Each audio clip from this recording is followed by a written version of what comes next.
जी हाँ दोस्तों, भोजपुरी के दबंग स्टार के राइटर अखिलेश कश्यप ने लताड़ दिया है काजल राघवानी को। फिलहाल कुछ दिन पहले अखिलेश कश्यप ने इंटरव्यू दिया था और उसमें काले चिट्ठे काजल राघवानी से रिलेटेड जो थे उसको भी उन्होंने खोला है। आपको तो पता है काजल राघवानी आए दिन इंटरव्यू देके खेसारी लाल यादव पर और उनकी टीम पर गंदे गंदे आरोप लगा रही हैं।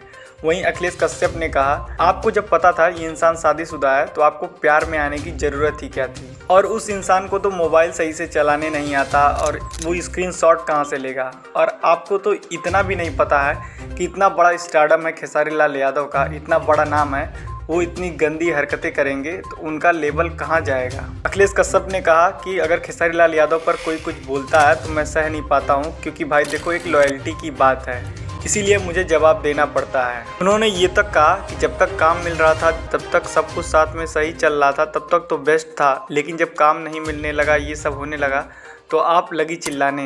तो हमें एक बात बताइए, जब आपके साथ ये सब हो रहा था तब आप कहाँ थी? आपको तो तभी आवाज़ उठानी चाहिए थी। तो देखिए मामला काफ़ी गंभीर हो चुका है। तो अखिलेश कश्यप भी आपको पता है खेसारी लाल यादव के राइटर हैं, जो कि हमेशा एक्टिव रहते हैं और लाइव आके एक दूसरे को जवाब दिया करते हैं। उन्होंने प्रमोद प्रेमी वाले मैटर में भी कहा कि अगर भाई देखो खेसारी लाल यादव को कोई कुछ भी बोलेगा तो हमें जवाब देना पड़ेगा। लेकिन सबका निचोड़ तो हमें एक समझ में आता है कि अगर खेसारी लाल यादव इस चीज़ पर कुछ नहीं बोल रहे हैं तो मामला काफ़ी गंभीर है। तो चलिए फिलहाल के लिए बस इतना ही, मिलते हैं आपसे नेक्स्ट वीडियो में। हमारी वीडियो पसंद आई हो तो लाइक शेयर सब्सक्राइब करना ना भूलें।